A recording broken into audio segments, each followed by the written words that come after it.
in my last vlog, I said that, like, literally the day that I filmed it, I was like, it's gonna be full-fledged spring next week. And that evening it snowed, or tonight, last night it snowed, and it's snowing a little right now. So obviously I'm not a Colorado resident because I don't know what I'm talking about.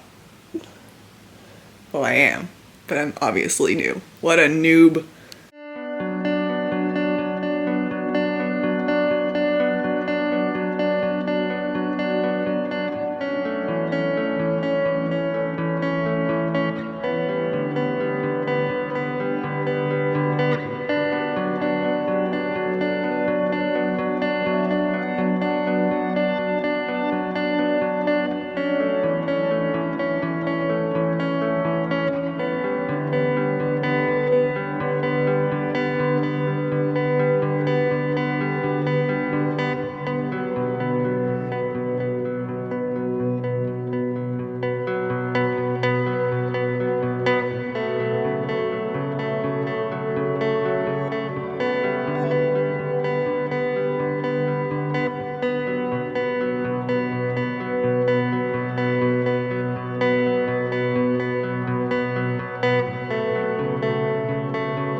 I was mentioning in my last vlog that we found this place called Joy Fill, and it's a low-waste refill shop.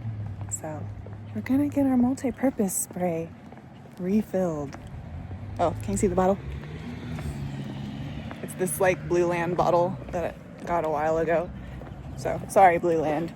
Just get something local.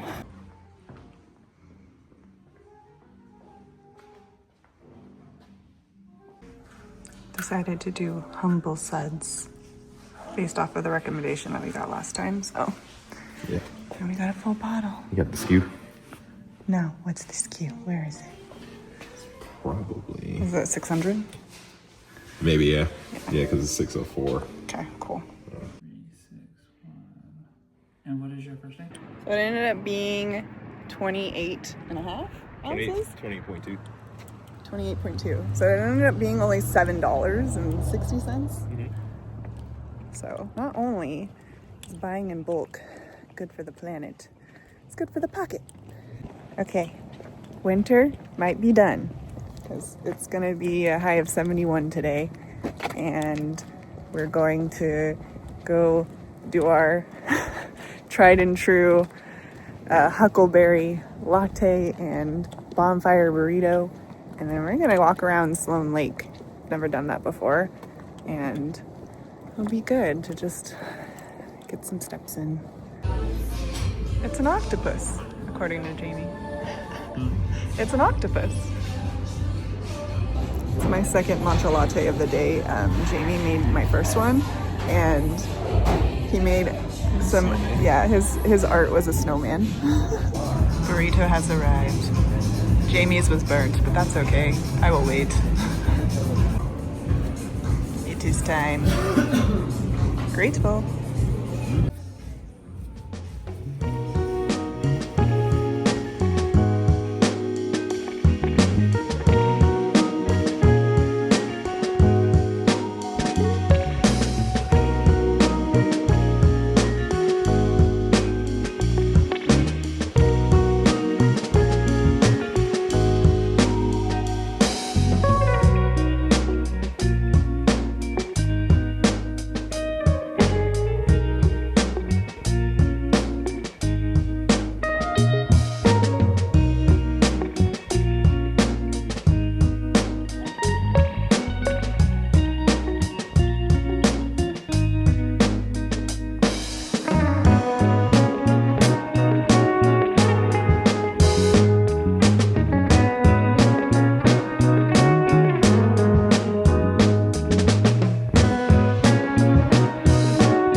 I think I said earlier calling it Sloan Lake because I feel like that's what I hear people saying, but it's actually Sloan's Lake. Like, apparently, I read this little informational thing. Mr. Sloan had a farm in that area, and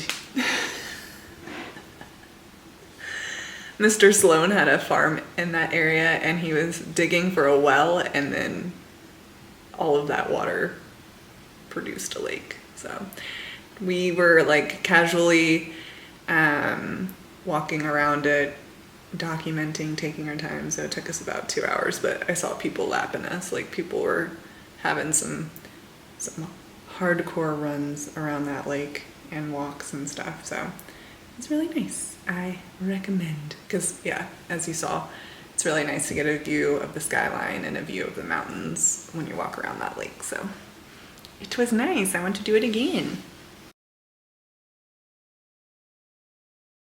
I want to get into the flow of sharing what book I'm currently reading. And actually, in the last week, I finished a book. So I finished Deep Meditation by Yogani. And this book kind of just fell into my lap in a few vlogs back. Went to the Goodwill bins, that's like their nickname. It's the Goodwill outlet. So basically everything that goes on sale at a Goodwill will be taken to an outlet if it doesn't get sold. So that book was probably like 65 cents. So just running into it, I was like, oh, it's worth a shot. And it had a lot of insights that I appreciated. I've had a meditation practice since 2017. So I've been meditating for quite a while without any like extra information. So this was interesting to learn about. My thoughts on, rules when it comes to meditation is make your meditation your own. So something that I found interesting and I'm like wrapping my head around, because my meditation practice is in the morning, lying down. The person who wrote this book wants to remain anonymous. I don't know what pronoun to give this person. So they basically are saying that you meditate for 20 minutes in silence in a seated posture in the morning and in the evening. And that is not everyone's type of routine, and it is not my routine. So that seed has been planted. I'm like, well, I want to elevate my meditation practice, then maybe I should consider doing more seated meditations. I just feel like meditation just needs to be accessible. So the accessibility for me right now is in the morning lying down. I actually do evening meditations too, but it's more so like yoga nidra and sleep meditations to help me fall asleep. And so I went from deep meditation to Radical Acceptance by Tara Brach. This book has been on my list for too long, and I've owned it for too long for me to be like, oh, I'll just choose another book. Because I think what this book is representing to me is like my ego is creating resistance to reading it. I am only 38 pages in, but I'm really loving it. I appreciate the way that she writes and her vulnerability, and this is an updated edition too, so that's cool. She kind of talked about things that are happening in current day. But yeah, just the title itself, holding the mantra of radical acceptance, has been helpful in itself. I think that that's probably one of the reasons why I'm feeling more inclined to kind of like shift the way that I'm showing up on these YouTube videos is I want to show more of me and not just like a curated version of me. And I will continue the practice of radically accepting myself, and whoever wants to come along for the ride is more than welcome to, and whoever doesn't want to come for the ride, that's fine too. So yeah, I have made the goal this year to finish at least one book a month. And this book made that kind of easy, and and that the goal is just to make sure that I'm staying on top of my reading ritual. I think that you can read a book at any speed you like. I think that there's a lot of like toxicity with reading in this day and age of look how many books I've read. But my style of reading, or more so the genres of my reading, are more for life learning, and can't read those that fast. I think it takes time to like integrate. So yeah, just at least one book a month, and I'm ahead of schedule. So I'm already like starting to work on my April book with Radical Acceptance. But yeah, as you saw in this vlog, it went from like snowing to spring. Like spring has sprung, the season has changed. And I think a lot of people had that experience throughout Northern America. It's like we got this glimpse of spring, and then it went back to winter, and then it came back to spring. So it was an interesting experience to have that. And then also more so, it's been an interesting experience to experience 4 seasons.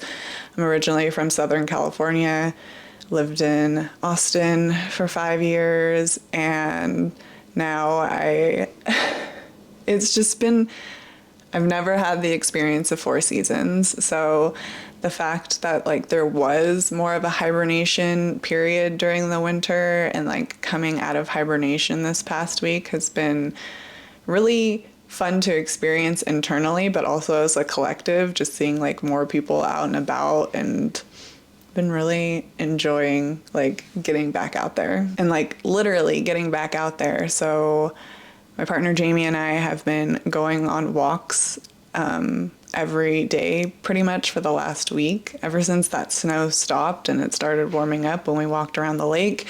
We just have been continuing to like walk around downtown and the Highland area, and it's just been really pretty to see all of the blossoming trees. I don't know what kind of tree it is, but it's just there's so many floral type trees in this area. And one of the places that we visited while we were stomping around town was Little Man Ice Cream. This is a Colorado, or more so Denver, staple. It's in a very unique building. It's like this can. And the line was long. People are ready to go out and get themselves some ice cream, myself included. So yeah, it was my first time trying it. Really appreciated that the vegan options weren't just, fruit options or sorbets. There was a chocolate salted Oreo flavor that I got a scoop of that I absolutely loved, and it really hit the spot with the heat of the day. And to be honest, discovered it one day, went back the next day and got the chocolate salted Oreo as a shake as well. So I was like, just to double check and not be counterintuitive, they have soy milk for the dairy-free options. So that was really nice as well. Continued on our walk and had the chocolate shake. Another spot that we checked out for the first time is Zuni Street Brewery. Just like being in the sunshine, wanting to stay out, got their Chill Bill, which is their like CBD sparkling water type of drink that they make in-house. Yeah, I checked their menu before we arrived because I am an NA girly, and I wanted to make sure that they had like some viable options for me. So they also have kombucha there and a few other options. So it was just like so vibey there with all of their plants, and they were playing 90s music, like 90s alternative music while we were there. So just really enjoyed our time. And then also have been watching the March Madness tournament, and did that at Zuni Street Brewery as well. It's been madness. It's been a lot of fun watching this tournament. I grew up really, really loving basketball. I'm 6 feet tall, so I had dreams of being in the WNBA, but I burnt myself out of basketball. And now I just love it, mostly during this time period, mostly just during March Madness. Watched a couple of, like, obviously, you've seen on the vlog, Nuggets games, and have been getting back into watching it. But I am a fan, but not a fan, but a fan, but not a fan. And then Another day while walking around, we went to Jinya, which is across the street from Union Station. It's a Japanese restaurant that has a good handful of vegan options. I've gotten their ramen delivered a few times, and so it was really nice to experience the restaurant. And so I got the Impossible gyozas, we shared those, and then also got the Impossible rice bowl, which was really nice because it was just such a hot day. It was in like the 80s, so it was nice just to get a rice bowl, and the vegan curry that they put on that is really flavorful and yummy. So yeah, that was my week. I wanted to talk to the camera more often. I felt like I was just kind of like walking around exploring and not really talking about what we were doing. Do want to talk to the camera more often, and just like have y'all get to know me a little bit better and create deeper connections. So appreciate you being here for another week, and I will see you in the next one.